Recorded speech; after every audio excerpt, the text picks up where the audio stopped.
Good evening, everybody. Tonight, I'm excited to have the two gentlemen joining me today. We're going to have a special panel with Mind4Survival and Survivalist Prepper. We weren't sure everybody could make it tonight, but everyone was able to make it. Gentlemen, thank you for joining us tonight. Yeah. Thanks, man. Glad to be here. So tonight, I guess we'll put my disclaimer up so the YouTube monsters don't attack me later. 6 months from now, they decide that we offended somebody and, we get kicked. Yeah, know how that is. That never happens to us, no.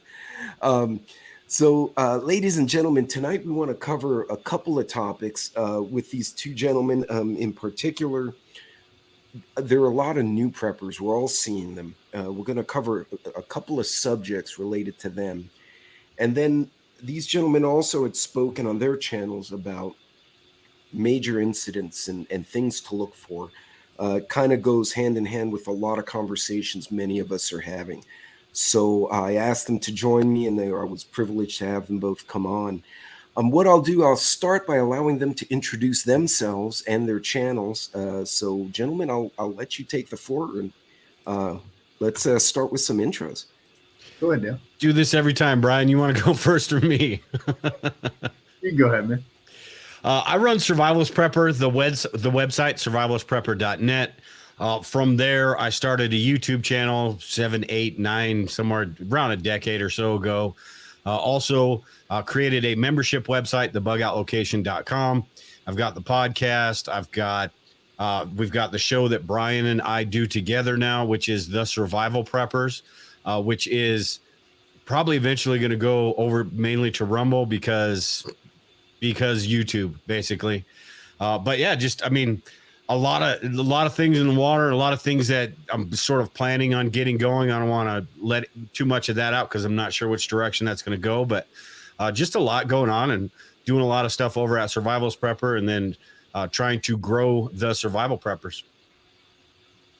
That's it for me. What do you got, Brian? Yeah, so I'm Brian Duff. I'm with Mind4Survival and Dale over on the Survivalist Preppers. I'm a former did a little bit of everything, man. Former firefighter, paramedic, Army Ranger, and did high threat international diplomatic security. And turned preparedness podcaster and author and all that good stuff. So it's a lot of fun. I enjoy the community, and I'm glad that you had us on tonight. Terrific. And folks, I've engaged with these gentlemen before, and I thought this would definitely be between our backgrounds, which if you look at the things the three of us have done, that's kind of a big spectrum of experiences. I thought this would be a great opportunity to kind of talk about, things going on right now. Just before the chat, we were talking about the explosion in Texas that killed, 18,000 cattle. And I believe you pointed out that there are 2.8 million beef cattle or dairy cattle in the U.S., correct? Something like that? I think it's 28 million. Oh, 28 million. So, yeah, it's a small number, but it's still startling to see this kind of stuff. And is it me, or is this happening more and more lately? Have you noticed that? Or are we just paying more attention? Well, I think we're in tune more with what's happening, right? I think you have to look at when things happen. I know there's a lot of talk about when food processing plants were burning down. And I think you have to look at historically, like how many happen every year. So do we see a big increase, or are we just really sensitive to it? But and we were talking about before the show, right? What do we call it?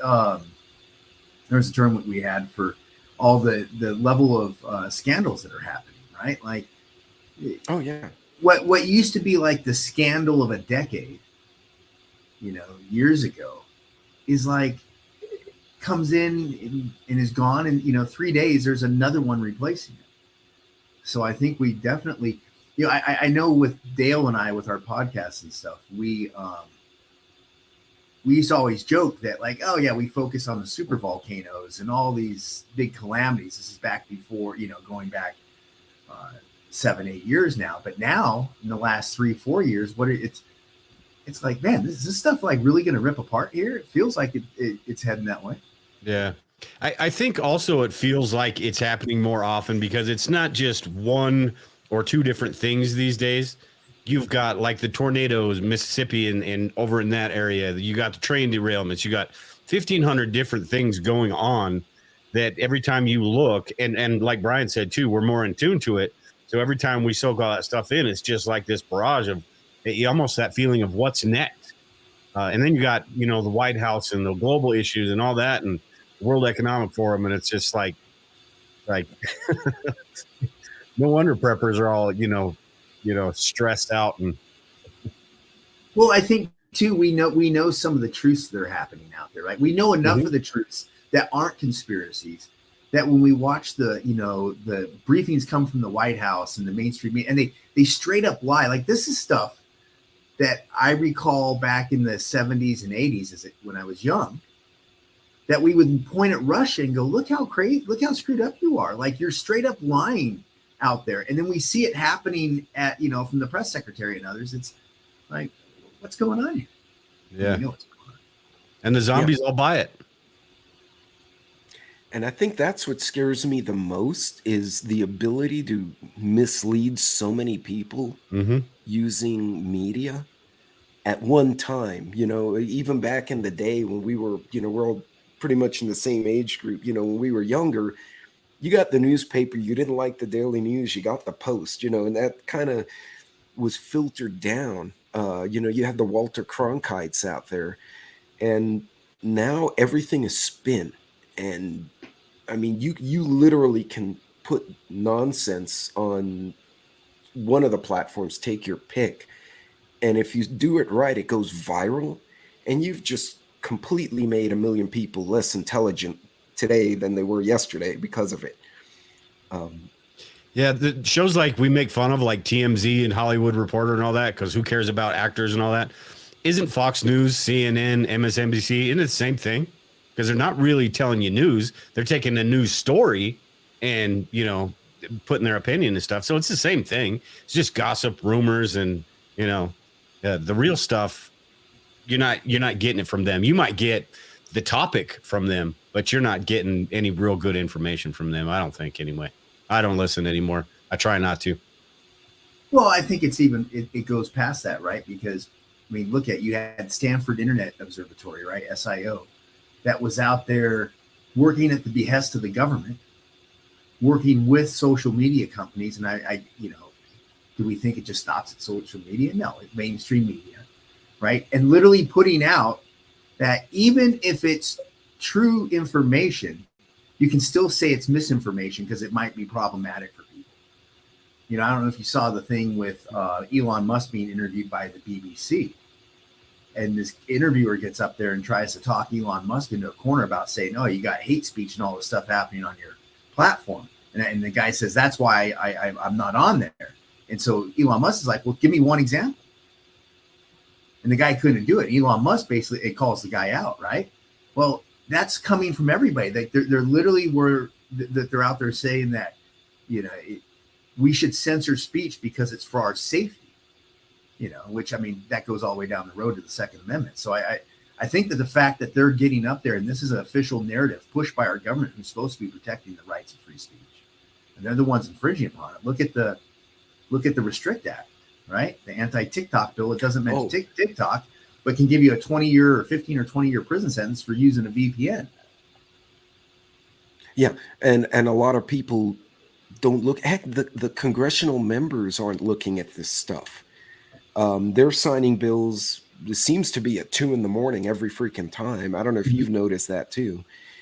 And then they say things about the bill, and someone else looks into it, and you read the text, and it's nothing to do with what they're saying. Yeah. Yeah. So we're doomed. Yeah. Yeah. Well, all we can do is be noisy about it, I guess. Yeah. Well, let me ask you this, man. Do you think being noisy about it, at what point does that not matter? At what point, if we're noisy about it, is it doing us any good? Or is it just attracting extra attention to ourselves? Oh, that's a tough question. Right. I don't know what the answer is, because at some point, though, if you're going down the train, you're on the train going towards authoritarianism. or Right. at least, you know, a draconian level of authoritarianism more than what we have going on right now. You hit that no tipping point where you standing up and saying anything becomes problematic, right? Like You become the problem. I mean, literally, it could be an ESG score depending on what websites you go to, and you know, however they score this. Kind of along with that too, I hear the sentiment all the time about we need to start fighting back, right, against all this wackiness, this craziness, this just over the top insanity. And if we do that, if we do start raising our voices like the other side, you know, all these crazy activists and all that raise their voices, what does that all lead to? And I don't think with the two sides right now, one side is sort of quiet and the other side's loud and outspoken and gets all the media attention. If the other side starts to get loud too, what does that lead to? And More of would the you be January playing 6th into type their stuff, or hands? what's that? Would you be playing into their hands too? Yeah. Is it intentional? Yeah, absolutely. So it's almost a no-win. I mean, if it does get to the point where two sides clash, nobody wins. If it gets to the point where they, you know, do the same thing, they basically chastise half the country after January 6th, so they win. It's you know, it's just like I said, man. I hate to be that pessimist, but it just sure feels like we're doomed. I mean, unless something big happens. And again, to your point, how loud do you get, and where do you stand, and at what point are you now a big bullseye of some type or other? Yeah. But no, and that's a perfect segue to go into the first topic of conversation. Since we're a lot more sensitive, so the social media has been a double-edged sword, because now we can also reach more people and you know, point out, hey, look at this. I'm seeing a lot of people, different demographics, different religious backgrounds, all saying the same thing. Like, wait a minute, this CBDC or CBD or whatever the hell it's called, it's not right. You know, this Restrict Act, this is not good. You know, they're all saying the same thing, and they may be in a minority. But we're seeing newer people starting to pay attention. So I'll turn the floor to you guys, but if we have new folks in the chat or they see this video later, what should they be thinking of right now? And this is a loaded question. This could be a whole 30-minute discussion by itself, but yeah, Well, it's go ahead, Dan. no, go ahead. I was just going to say, yeah, this is a huge topic, but go ahead, Brian. I think you need to work off your mindset, right? And I think you need to set your mindset for what's going on and understand, like, for example, the Restrict Act. Yeah, it's about, so they're using it. I heard Adam Curry, the guy who invented podcasting years ago, he did an interview, and his whole belief is that social media wants TikTok gone because TikTok's cleaning their clocks, right? So, it kind of interesting, you know, because the Chinese with TikTok are turning up the algorithm so people get stimulated by it and people want to engage with it. But what's our social media doing? They're busy censoring everybody. They're actually turning down the algorithm and turning it up to benefit them. So they're not able to get a true emotional response. So TikTok's cleaning everybody's clocks. But I think one of the big acts, because again, they mentioned the whole VPN. You can't tunnel through the internet and around the government, which I wouldn't assume that. I think it's safe to assume that they probably can crack your VPN. I imagine the NSA can get it through any VPN or anything like that. But I think the bigger thing is, since they're pushing the central bank digital currencies right now, what they're also doing is they're putting the VPN thing in. So when they say that cryptocurrencies are bad for the national, for the nation, that they can knock you off your cryptocurrency so you can't access it. I think that's one of the things they're doing. So understand understand that, like, if you're into preparedness right now, you're probably on the wrong side of the establishment, right? And so doing what you can, not to, like, just like we were talking about, not to highlight yourself as much as possible. You know, probably don't go off and start YouTube channels where you talk crap about the government. Yeah. But at the same time, you know, hopefully we're small enough fish where it ain't that bad. But I think when you talk about the central bank digital currencies, the government's going to have the ability, depending on how good or bad you are, to shut you off from your money or to restrict what you can do.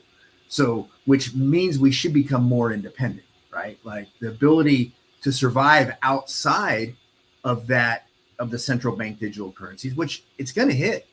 They're going to tell you you're going to have to go along with the thing. If you got to file your tax return, it's going to have to be filed on freedomapp.com. You're going to get your IRS is going to send you your CBD, central bank digital currency freedom dollars back. So being able to be independent, I think, is the biggest thing you can do. And also understanding with the view that if society is truly heading towards that tipping point of possibly melting down, that you want to try to make your home as safe and secure as possible. Most people aren't going to bug out. So how can you do that? Whether it's door armor, 3M window film, coming up with some ideas on how to make your home that much safer. And then what do you do to backfill your supply needs and all that? Because if things keep getting worse, look at San Francisco, right? Like you don't even want to walk around that town now. And it used to be the center of tourism. So if that keeps expanding, well, then you may not want to go to your grocery store as much as possible. So I try to become as self-sufficient as possible and secure as possible in your home. Yeah, that's a really good point too, because the way we prepare has changed for me anyway, over the last decade, because what Brian was just talking about never was an issue. The cash, you go out and you buy the supplies and do those things. But these days you do have to think about that, especially coming up over the next decade.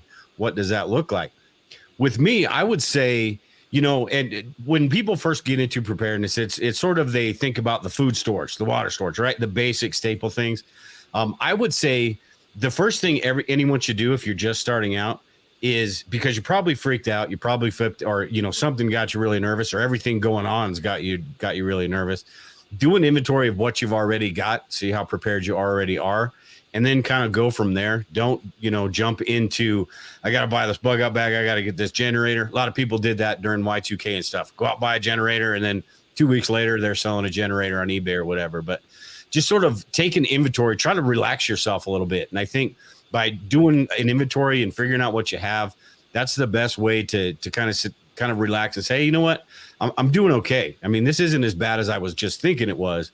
And then, start learning, watch channels like this, go to websites, read articles, read about doing this stuff before you go out and spend an arm and a leg, because the odds are, just the average person, you've got a week's worth of food in your house, and that's going to get you by most disaster type situations. It's building up past that that we need to try to do. And that happens gradually over time. So it's not a one time, I'm going to spend $2,000, put it on my credit card. Here we go. Now I'm prepared. It doesn't work like that. It's funny you say that, because I try to preach, be systemic, be, mini preps or micro preps, or whatever you want to call it. You go to the store, you're getting a case of green beans, get the other case, but that one goes in the stash and the other one goes to the pantry, and to spread out the payments. If you can do like a no interest split pay on a Jackery or whatever the solar generator you have is, well, that it's easier to do $200 a month than $1,000 all at once. Mm-hmm. And then I look and I see folks say, run up your credit cards. The end is nigh, and oh God, it gives terrible me agita. And I'm trying to preach to new folks: don't do that. Do the opposite of what that person told you to do. Yeah. Because at some point your money will be owed to someone, and you want as little debt as possible. What do you think as far as that language that we use? How do you think that, you gentlemen think that affects, if we're not careful, like how that could affect new preppers? Well, I think one of the things that you have to remember when you get into preparedness is the reason you get into preparedness is because you have fear or dread of something bad happening and you not being ready for it, right? Because the people who don't have worry about the future, and worry is a level of fear, right? They're the ones that walk around with their head in the sand and some other places. So I think you have to remember, when you get into preparedness and you start making decisions and you're like, and you feel like I got to sit down in front of Amazon and I have to buy stuff, and you're pulling out your card or you're doing whatever, that you say to yourself, hey, what I'm doing right now is because I'm worried about something. And people can say that they're concerned. It's still a level of worry. Because hey man, I'm a full-on and crazy prepper. If I had the money and could afford it right now, I'd have a 3,000 square foot bunker, and y'all never would see me again. Well, until after whatever's coming comes, and I'm gone, and that kind of thing. So I'm all in. But we have to remember, especially when you're starting, that you're doing it from a point of fear. And when you have a fear response, that's a sympathetic nervous system. That's your central nervous system getting involved. And on some level, from perfectly rational to completely crazy, when your sympathetic nervous system gets in there, it sets you up to make a decision somewhere on that band. And the more sympathetic nervous system response, the easier it is to handle that, to hand over that card and to do stuff that is not in our best interest, right? So like Dale said, trying to get, a week or two's worth of food. I think if you do a quick Google search and you look online or wherever, and you look up how long have people, at least in the United States, had to go on their own during a disaster, like what's guaranteed to happen. I think if you're prepared for 7 or 14 days, you're prepared for probably 99.9% of the stuff that's ever hit the United States. And you're good, right, for that. Now, if you're a crazy prepper or a sensible prepper, I guess the two are synonymous. Then next level, I like that. Right? Advanced. Yeah. Then what you start doing is you start prepping off the top of that. You look at what you need to get by for a full month. And when you go into it with a strategy, right? Like I took the survival rule of threes and kind of made it into a pyramid. But you don't need, how many, there's a point. Look, I love having guns, right? But when you're first getting started, should you buy an armory or should you buy something that you need to defend yourself and then move on to buying some food and some water? I would do it in what do you need first, right? You need water to make sure your water needs are met before you have food needs, right? If you can go 3 weeks without food, technically, before you die, well, you're going to need water a lot sooner than you need food. And start looking at it in those terms. When people want to get training, they want to get firearms training, which I highly recommend. But what's the first two things that are going to kill you, right? Oxygen to the brain. If you don't have oxygen to your brain, you die within 3 to 5, 6 minutes. So a CPR class and learning how to do a stop the bleed class in case someone starts bleeding, right? And then go build up from there. Those are all cheap things that we can do. So I would try to remember it's an emotional thing. Try to pull yourself out of the emotion of the moment. If you feel like you're panicking, I got to do a bunch of stuff, and then look at it logically and rationally and just progress forward in increments. I think from time to time when about people coming to my channel for the first time or going to my website for the first time, and what they, somebody that's completely doesn't have a clue about preparedness and what they might think. And we all talk, and all of us are probably pretty similar as far as being pragmatic about prepping. And but if they were to say they stumble onto a survival preppers video, good Lord, they're gonna be like, oh my God, what is this? But if they listen to us talking strictly about preparedness and how to prepare and what to do, like you, Brian, Vision, just a whole lot of us that have that real logical sort of approach to preparedness. I think you kind of have to separate those two because there are different sides to it. You've got that side of how to do things, what things to do, and then you've got the side of what things to worry about, why you're doing all this stuff in the first place. So it can seem pretty intimidating to some people if they catch the wrong video. It can be like, holy crap, I don't even want to deal with this. But it's a matter of getting the right information, especially to start, and then being able to filter that stuff out. And that's everything. That's not just prepping either. And you raise a good point because you had mentioned, if you have like a week worth of food, you're going to handle the majority of scenarios. I've actually cited the Pareto Rule, the 80-20 rule. 80% of what you buy should be able to handle 80% of the possible scenarios. For instance, if you have food for 2 weeks, 80-90% of what's going to happen, you'll probably be covered. You look back at Katrina, part of the reason the response was so bad, it was about 2 weeks. It takes about 2 weeks to get FEMA, Red Cross, National Guard, and everyone else to a location. When Harvey hit, Governor Abbott declared an emergency 5 days before. And he had already mobilized the Guard and the state troopers, so they already had people in place. That's why there was such a different response. But You guys are spot on. If you think, will this be usable in 90% of scenarios, that's a good buy versus that, oh, I'm going to buy this in case, a UFO comes down and the Cloverfield monster comes out, because that's going to be a very small portion. Speaking of disasters, I guess that'll kind of roll us into the next topic is we were talking about, the cattle, 18,000 cattle blowing up and derailments and all sorts of things happening. If something were to happen, hypothetically, again, I'm going to put the disclaimer out there for the algorithm, hypothetically, what are things, and this is for the new preppers as well as experience, people should be looking for if they think or something may be happening? What should they start looking for? What signs? What could tip them off that, hey, something's not right? And again, loaded questions, so I'll let you guys take the floor. I think the first thing is sort of, and this is the hardest part about prepping because it's all, it's all that negative information and stuff. But I think the first thing is just that information gathering and know where to look for that good information. I think both of you, I know Brian's ex-military, I think you are too, know quite a bit more about how the gathering good information, or I forget what the acronym is, but the useful information. Not just the gossip. So, and there's so much of that out there these days that you can get just these stories like you hear about the cows blowing up or whatever, or the train derailments, and you think that everything's just collapsing and it's coming to your neighborhood. But if you look at the big picture of all that stuff, you get better information about what's going on. So I think the first thing is gathering that information, actionable intel, right? Is that what it's called? Yeah.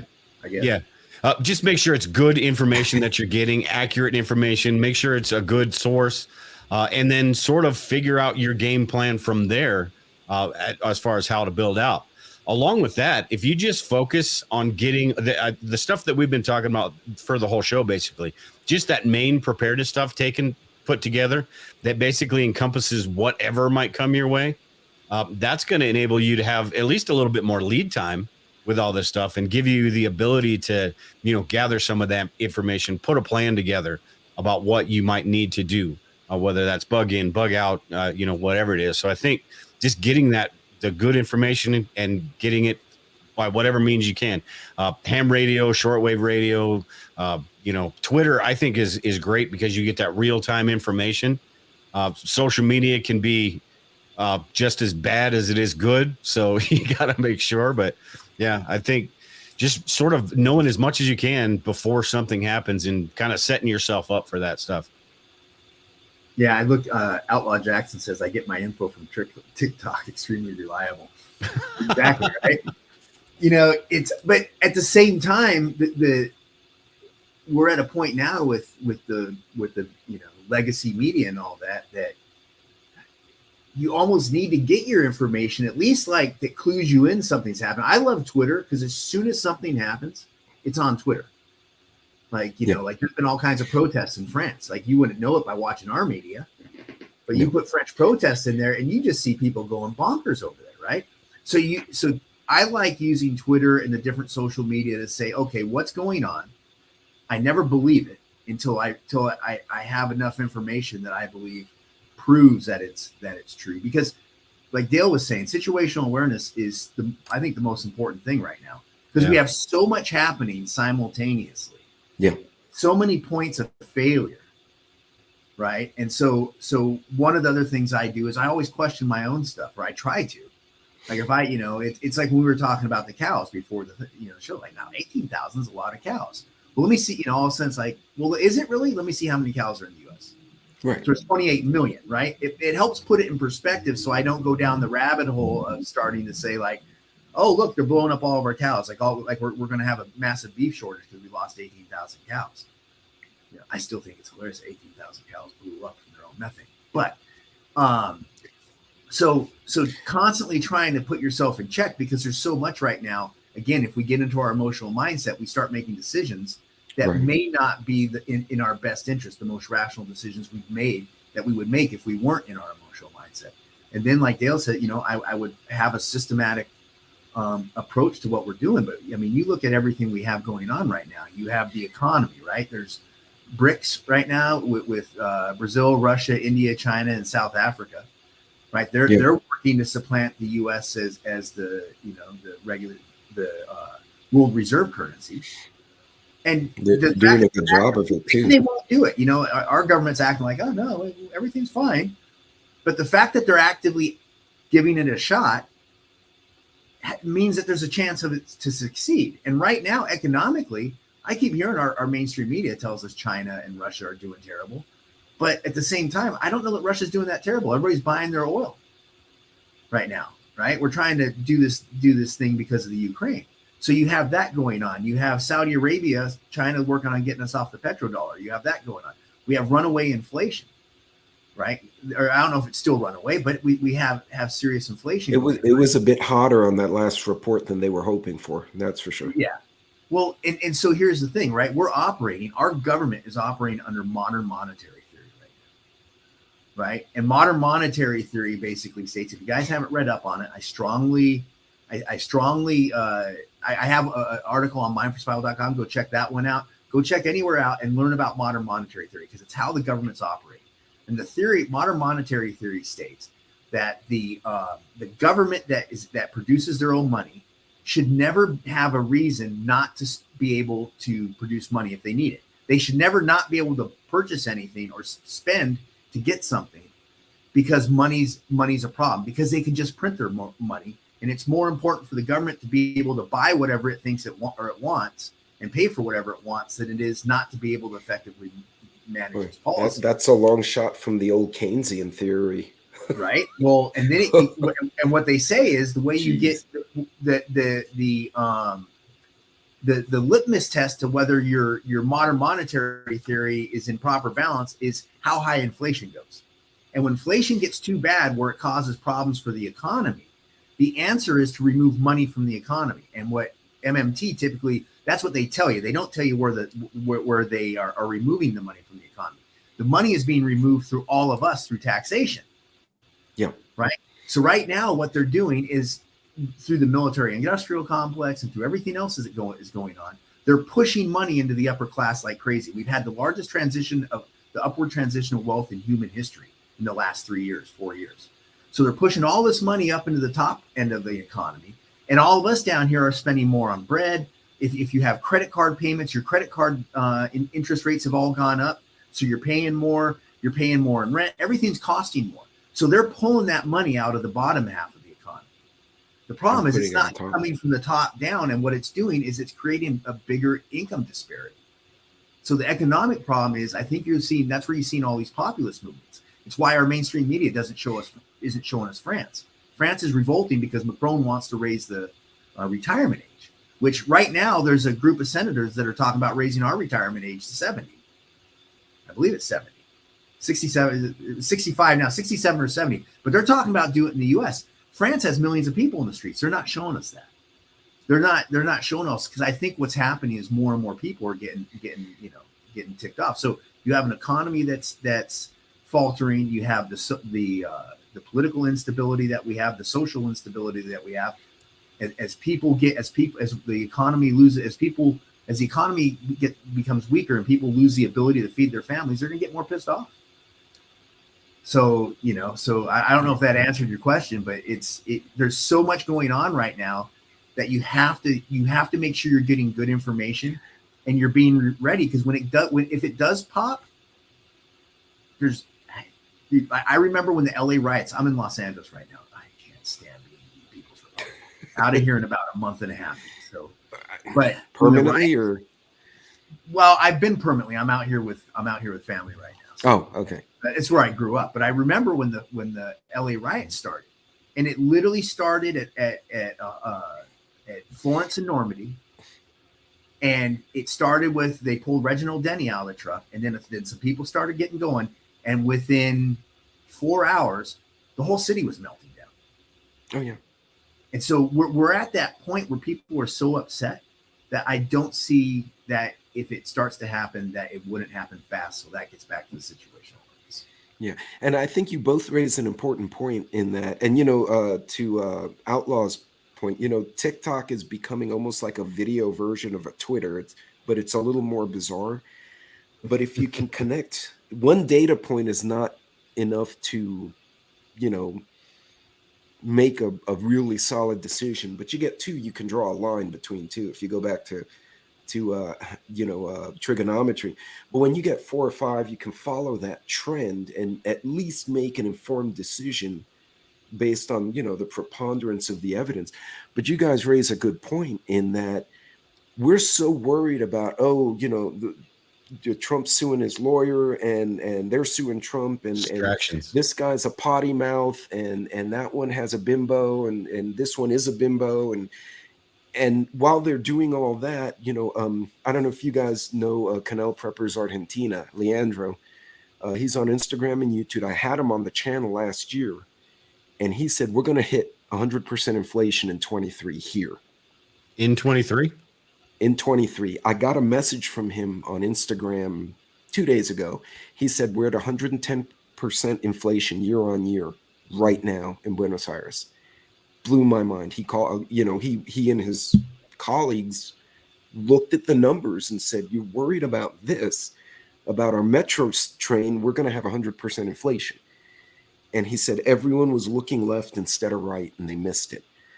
And I think you guys raised good points that, you need to try and collect as much useful vetted information as quick as you can if you think something's going to happen. And real quick too, All American Prepper in the chat, kind of to what you guys were both talking about. He was talking about what if the 1,000 cows are just the beginning, and you were talking about put those data points together. Just because you see that, hey, there's train accidents that happen all the time, or there's a bunch of cows, that doesn't mean that's the end of the story. It may prove that there might not be as much to worry about. But look into other things like what Bill Gates is doing in Europe and, trying to, and all of these globalists and all that, trying to, get rid of the farting cows and the farting livestock and all that. You start putting those together and you get a clearer picture of what's going on. And maybe this little incident that happened isn't necessarily connected to all that stuff, but you've got a better understanding of the whole, and maybe even go down a few more rabbit holes. And then you're like all of us, that just think this globalist machine in this World Economic Forum is out to just put us all under their control, which I absolutely believe. Well, I think you have to remember too, right now, right? Like as with the rise of BRICS and as you have China maybe moving farther up, or Russia or whoever's vying for power, or just the fact that the U.S. may be losing power, that's when you get into Thucydides' trap, right? Which basically is a term that means anytime there's a change in the power structure of like big power leaders in that dynamic, there's an increased chance of war, right? Whatever way that looks on. What scared me a lot recently is when you get back to like the Chinese balloon thing and some of the other stuff. Everybody acts like, well, China, like they might invade. China's not going to invade us. They got the same problem the Japanese do, right? Like at the end of the day, we own a lot of guns, and it just wouldn't work out with them. But they don't necessarily really need us. They need us if we're in the picture. But do they really need us if they just say, hey, the U.S. power grid goes down? And now it's, let the U.S. sort itself out for 5 years and the rest of the world gets on and does trading and they're the big guy in the block. And now they, I don't know, some people say, wow, the U.S. is too important for that to happen. Really? I don't know. I mean, I don't necessarily believe that's the case in the eyes of the countries that don't want us, that don't care for us. I think Americans are crackheads and China is the crack dealer. So the crackhead's not going to go out and kill the crack dealer, but the crack dealer may, he's got other crackheads he can hang out with, or sell his stuff to. So what's to say he wouldn't? That's kind of my, man. We become crackheads. We've got that Walmart mentality.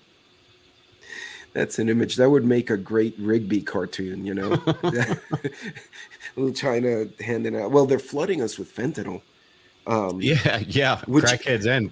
Speaking of, you guys were referencing historical shifts. The British Empire flooded China with opium from Afghanistan during its imperial time. And I feel like we're having the same thing done to us. They're flooding us with this fentanyl stuff. Uh, there's drugs everywhere. It feels Well, like everybody is on this stuff.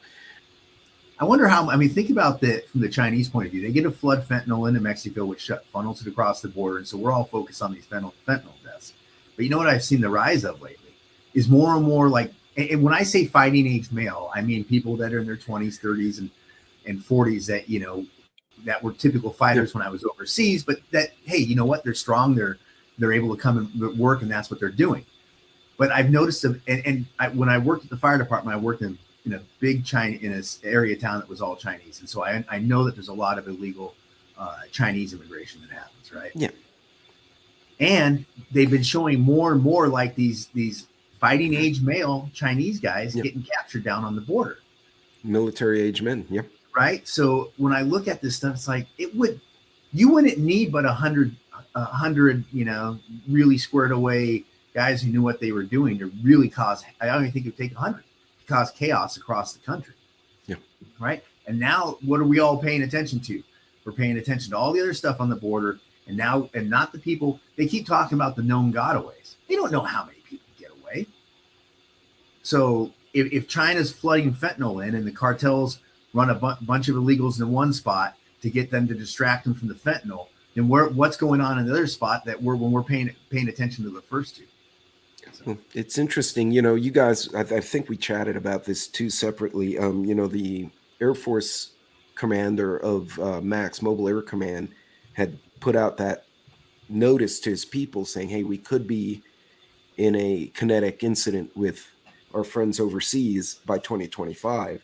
Then the Army Secretary came out and said something similar. And then Gordon Chang had come out recently and actually had said, if things get to that point, the opening salvos may not necessarily be in Taiwan. They might be right here within our borders. And he cited exactly what you said. And you should have seen the reporter's face. It was kind of a startling realization for that person to hear this guy say this. Yeah. But, you're absolutely right. I mean, these are inherent risks to the nation. Well, if you look, one of the things that happened in Ukraine, right, was that Russia started producing a lot more of their hypersonic missiles, right? And so we talk about all the air defense that we put over there, right? Well, what Russia started throwing hypersonic missiles at key objectives, and the Ukrainians don't have an answer for it. Nothing that we have can shoot them down. So just the fact alone that they have that capability, what is it, 9 substations? If they down 9 substations, let's say it's 20 substations, right? Yeah. That if they down those across the U.S., the power grid goes out. Do they really need to launch an EMP? They have the capability of doing that stuff. And we don't have anything that can stop it. Yeah. So. Well, they don't even have to do that. They just float a balloon over. I mean, they could get an old biplane or something, just fly it over here. Well, even a targeted ground action, like you said, if all you need, you get 20 competent people in pairs, and they spread out and hit 10 locations all at one time. They may not take the grid down completely, but man, they'll make a mess. And then the public will freak out. That's a whole nother. China's sneaky like that too. They would do things like that. Yeah. So, and actually, speaking of that, okay, so we were talking about, folks coming in and doing things or how to look for those trends. So something happens. And again, another loaded question. I'm throwing some loaded ones at you tonight, guys. Make it easy. Well, second, I almost bailed out on my own chair here. That'd have been a great secondary blooper. Dangers. That would have made a great live stream, though. Secondary dangers. So you're out and about and something happens, the kinetic attack, the EMP, again, the Cloverfield monster runs down the mall. What should people be looking for if something happens, right? You have obviously the primary incident, but what other things should they be looking for as they're trying to put distance between themselves and whatever's happened, or they're trying to get home? What are some considerations for this? You want to start this one, Brian? Yeah, if you want. I think one is having a plan, right? Like think about how you're getting back to your house, right? At some point, pretty much all of our routes end up at a choke point that leads straight to our house, right? So depending on what area of town you're in, where you're at, and what like how you can get home, it's everybody focuses on having bug out bag kind of things. I'd focus on a get home bag, right? That typically you're within a 3-day walk of your house for most people, right? So having something that can get you home, and by a 3-day walk, that means, are you actually out? Do you actually go out and walk and work out right now? It's not some like, hey, you got to go be some, fitness bodybuilder, but do you go out and walk? Because the difference between walking 3 miles on one day and walking 5 or 10 miles on a day there's a big difference to that. Oh yeah. Right. So I would look at that. I'd look at your abilities and then have a plan to get home, and then have a communication plan to get your family home. Right. Like, okay, if the grid's down, what are we doing? What's that communication plan look like? So you can get a hold of each other.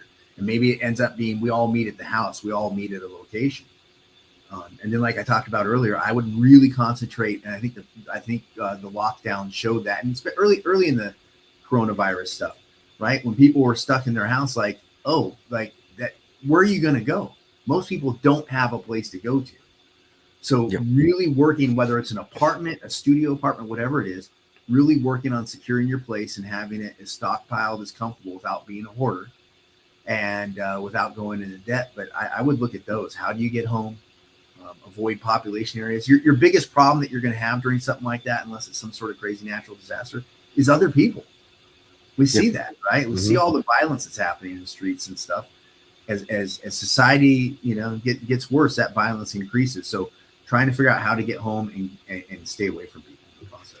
And I think this is where all the education in preparedness comes in, and why it's so much more important than the supplies. And don't get me wrong, the supplies are important, but understanding all of these different situations that you might be in and how to, and educating yourself on how you might have to react to those. And granted, a lot of it is hypothetical, but you can learn a lot of things from different people online. Us three right here have completely different situations. I don't leave my house too much. Pete, you could be anywhere. You've got a home base, and you're the roaming prepper, right? You could be anywhere on any given day. Brian's got that nomadic lifestyle. Maybe he's somewhere different every month or something. So we're all different, and we all have to plan differently for those situations. And I think that's where the education comes in, where you do have to kind of ask yourself, hey, what would happen if this substation right here got hit and my entire county was down? How would I react to that? What would happen if I was at work while that happened? And, the odds are we don't get to pick when disaster happens. So the odds are we are going to be away from our home when something does happen. And that goes to Brian's point of a bug in bag. So I think, just educate yourself on all the different scenarios and figure out a game plan for each. Yeah. It's funny. When I lived in Houston, and Houston's the third largest city population wise, but square mileage wise is probably the largest. I mean, it's the only city I know I could drive 70 miles an hour for an hour and a half, still be in Houston, and going across the city.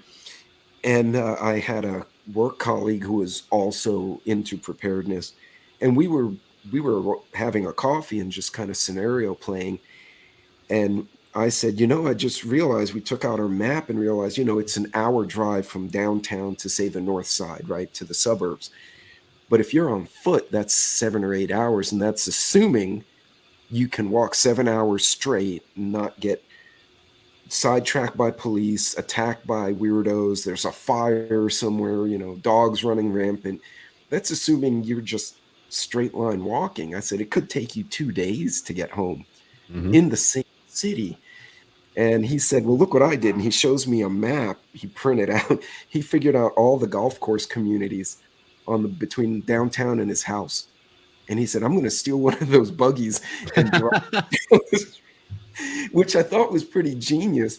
Not that I endorse stealing, golf carts, but hey, in that situation, that's actually, I like that idea, man. It's pretty cool. But it's actually thinking outside the box. Yeah. Yeah, and he said, also the where he lived was on the west side. He's like, the bayou runs east to west. So worst case is I can get down to the bayou, and while everyone else is fighting up on the streets, I'm walking down along the culverts that really are 20 feet below road level. Nobody's going to see me down there. So, he at least had thought it through. But yeah, chances are good 50-50, if not more, you may not be at the house when something happens. Yeah. And I think that's a great point, because it is just thinking about those situations. And sometimes they're fun, entertaining to think about what I would do and what the family would do.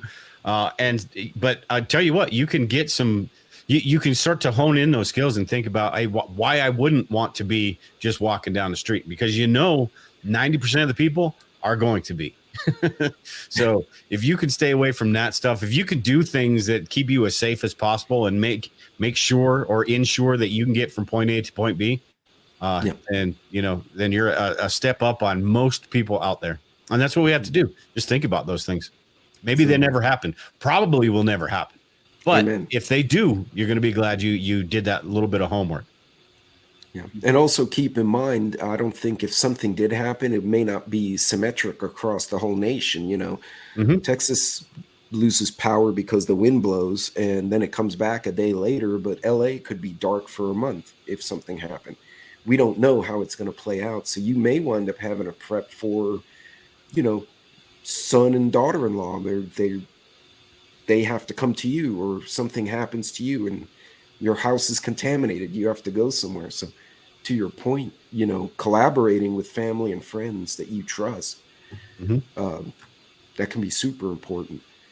Well, I think a good thing for preppers too is that because you prepare and you think about these things ahead of time, your mindset's going to be different, right? Like when bad things happen, what do you end up in? Like you end up in the stages of grief, right? And so the average person who never realized that, like, all this stuff, the society can unravel around them, they're going to go through that denial, the anger, the bargaining, the depression, and then all that. And the last stage is acceptance. Most preppers, you've already kind of gotten there, right? Like when it happens, you're like, oh, you might be like, this sucks, and you might be depressed, but you're more inclined to be in the mindset of, okay, I need to deal with this. So when you're out on the road, it's let me get home. Like you're going to be able to get into it. I think like if you go read, like I really like the beginning of Chris Weatherman's book, Going Home or whatever. Yeah, Going Home on his first book. And he talks about like when he I think it's Morgan was running into people on the highway, right? They're like, what's going on? And like days into it, people are just, they're kind of shell shocked. They're going through all that. So I think as long as you have a plan, when something goes down, you start acting on that. If you don't have a plan, if you haven't thought it through, then you're going to be in that kind of boat of coming up with it. So at least game plan it, think it out, maybe draw it on paper, trace them on a map, go, this is what I would do. This is, look at the challenges, in the military, you call them danger areas. Like, oh, when I get here, this is how I'm going to cross it. Maybe, I don't know, maybe your bridge is out, something else, how you can get across a river kind of thing, whatever that case may be. How are you going to walk through downtown Houston? Are you going to walk around Houston? Like what's have an idea. So at least when the things happen, you're able to grab your shit and get going.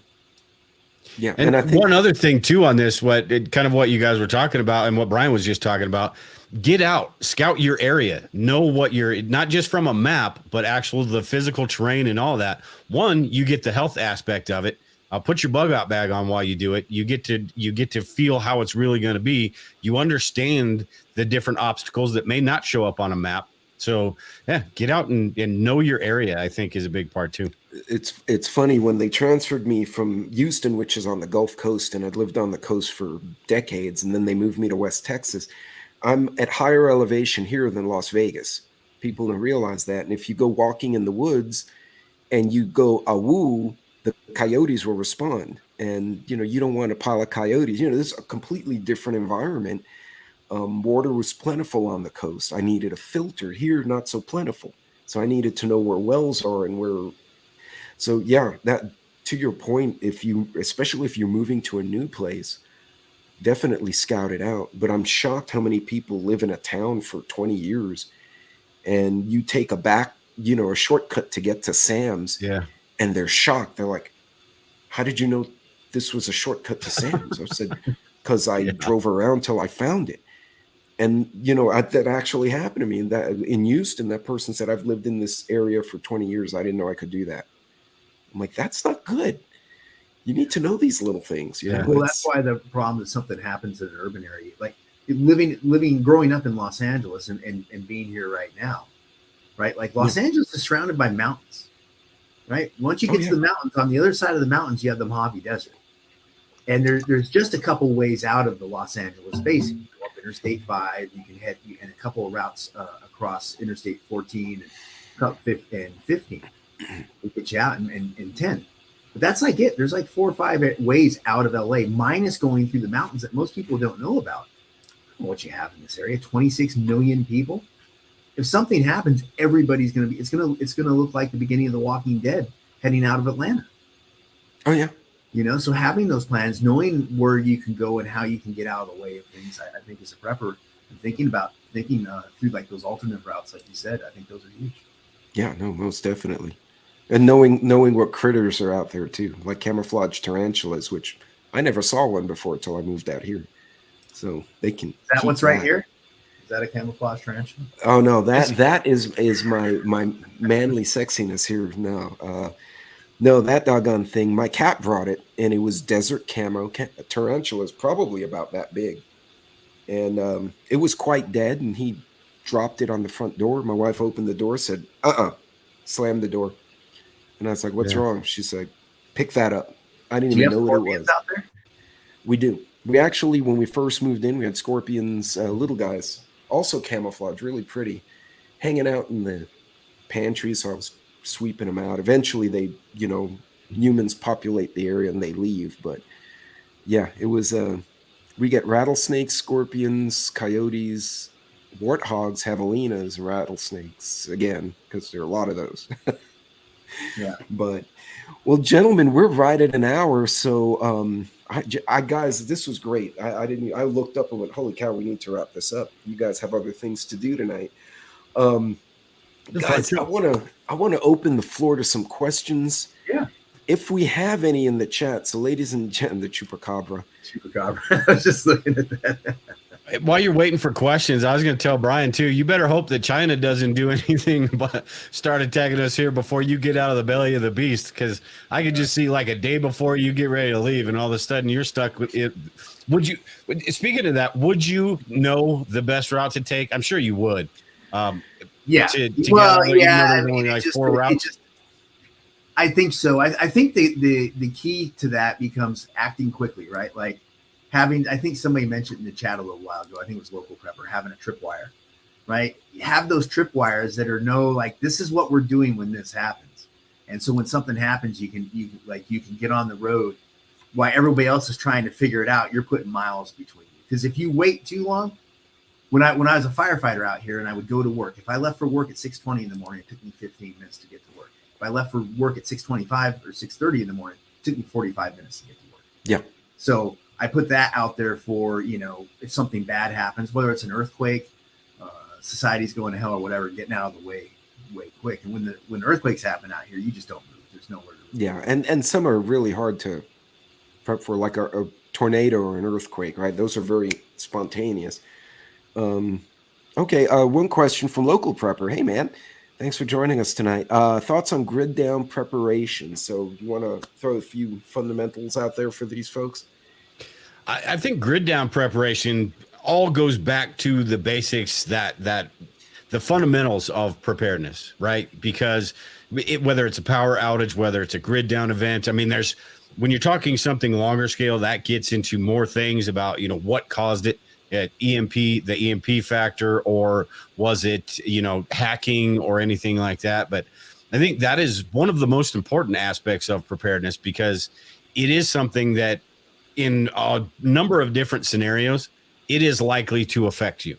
The time frame may be different, but it is likely to affect you. So being able to have at the very least light, because when the sun goes down, it's basically game over for if you don't have that, heat or cooling wherever you live. So we just depend on it so much, and there are so many different. We don't need as much as we use now, but we are going to need to have the availability for that, whether that's just electronics, radios, like I said, information gathering, all of that stuff. So I think that alternative energy stuff is really important. And that's one of those things you can scale up as well. I think start with, maybe just, being able to generate 100 amp hours or in a day or something, which is basically a solar panel and a 100-watt solar panel, and you're good to go. That's small stuff. And then work your way up, build up from there.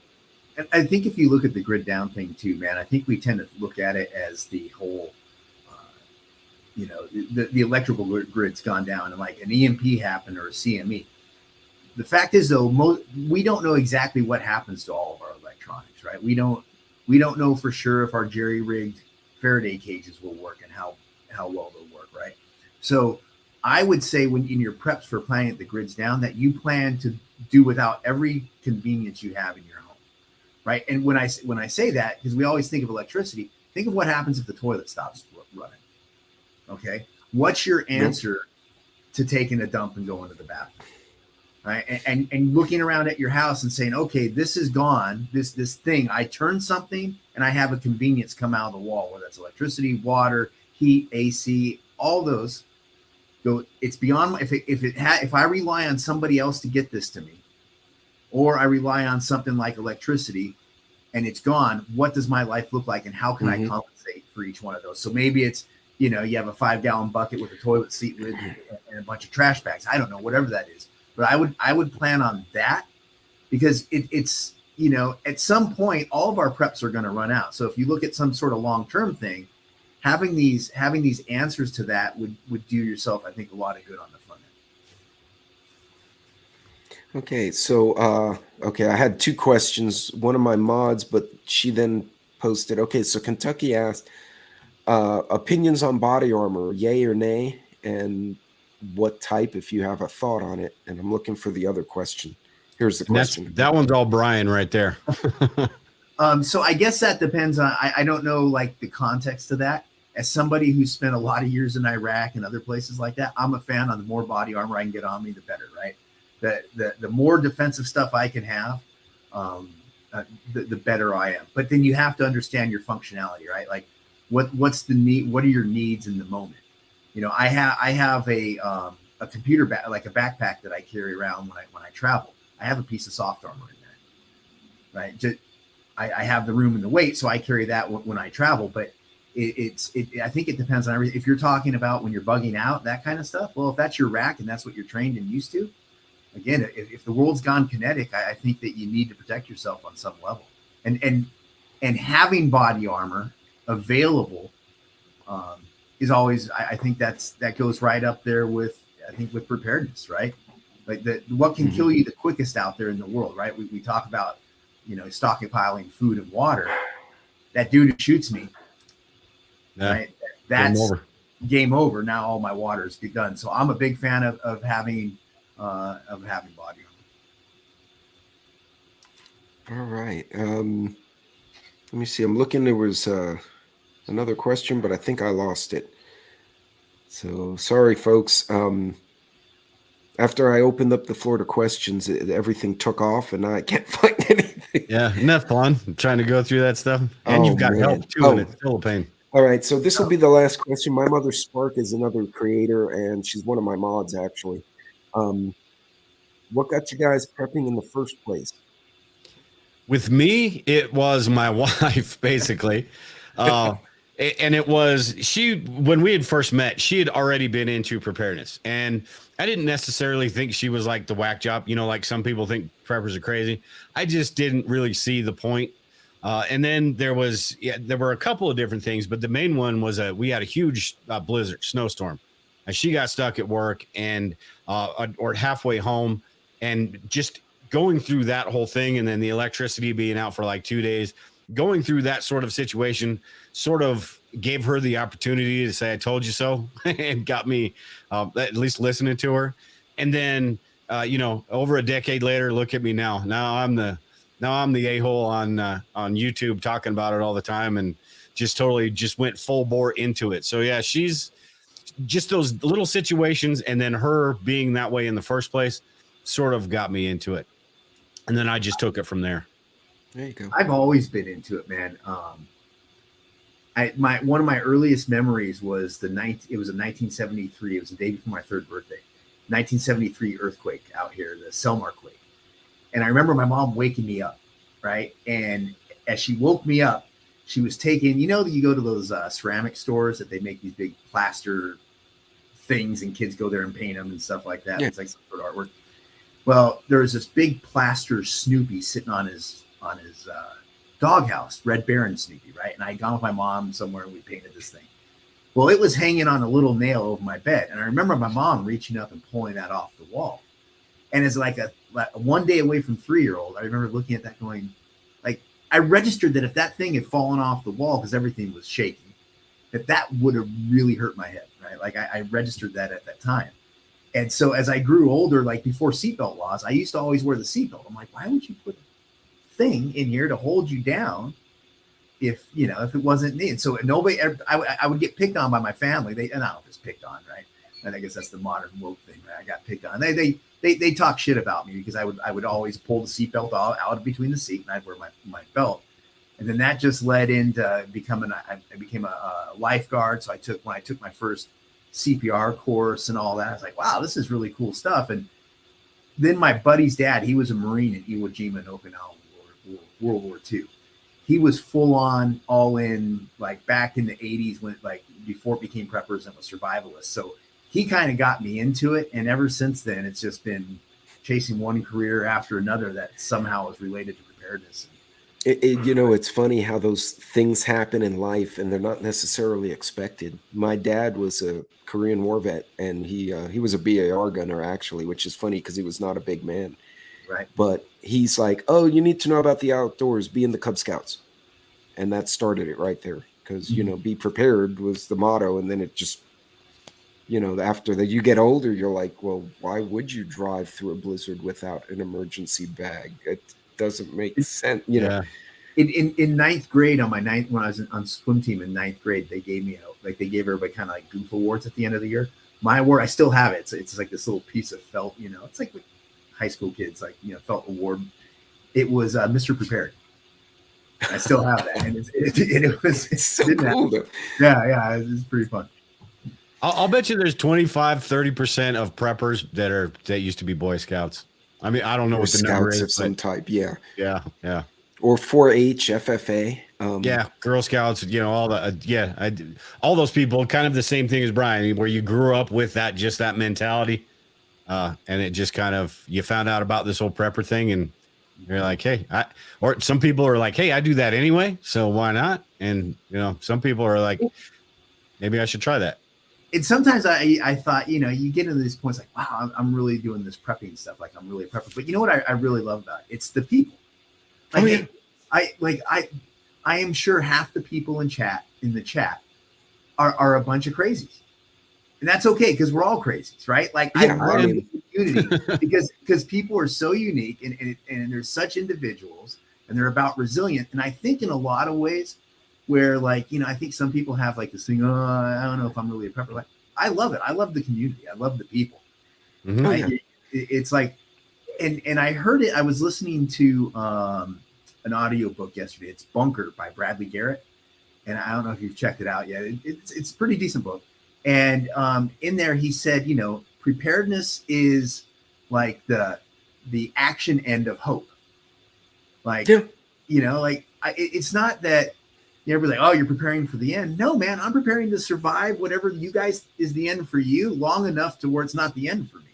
Yeah. It's like that analogy of the bear pops out of the forest. I just need to outrun you guys. Yeah. Doesn't matter how fast I run at the end, but if I can outrun you, problem solved. Yeah. Well, gentlemen, I don't see. I see a lot of jokes now in the chat, but I think we're done with the questions, guys. Thank you so much. This has been a phenomenal conversation. Absolutely, it's a blast. We definitely need to do this again. And these were tough questions. These were very open-ended, and that's why I kind of warned you. Hey, some of these are kind of out there, but I think if anything, we've spurred a lot of thought. If you roll through the chat later on, you'll see there are a lot of people who are sitting there going, "Huh, okay, I see that." And there are a lot of folks with quite a bit of experience. I mean, there's a lot of creators in the chat, and several veterans as well. So Cool. including an Intel guy and a Marine off the top of my head that I can see there. So yeah, it's a good group of folks. Those are two opposite ends of the spectrum, an Intel guy and a Marine, right? And the Marine might actually agree with you. It depends. Let's see if he makes a smart ass comment here in a minute. But gentlemen, thank you so much. There he is. He was actually Ag and FFA. Mom still has his corduroy jacket. Oh, there he is. Oh, and 2 Marines. Sorry, he likes crayons. Anyway, gentlemen, thank you so much. If you want to hang out for a bit, we'll wrap it up on the backstage. Ladies and gentlemen, thank you so much for joining us tonight. I hope you guys got something out of it. Feel free to share. Please subscribe to these gentlemen. I know a lot of people were saying, I'm subscribed. So hopefully you guys have picked up some new folks to follow. Cool. Or follow you, rather. Folks, check out the channels. Check out the podcast, the websites. This is what we need to do while we still have the lights and the YouTube and all that good stuff. While they let us. Yeah. Collaborate, learn, trade notes, and God's willing, it's later on we'll all be really old and gray and we can joke about, hey, remember 2023 when we did that panel? As opposed to having zombies running up and down the streets. You might be saying that across a bowl of watery soup inside the re-education camp. Possible. Or hiding in the mountains somewhere in the Mojave Desert. Right. All right. Well, ladies and gentlemen, thank you so much. I'm going to wrap this one up. So y'all be safe out there and collaborate while you still can. Take care. Thanks, Pete. Thanks, everyone. Thank you, everyone.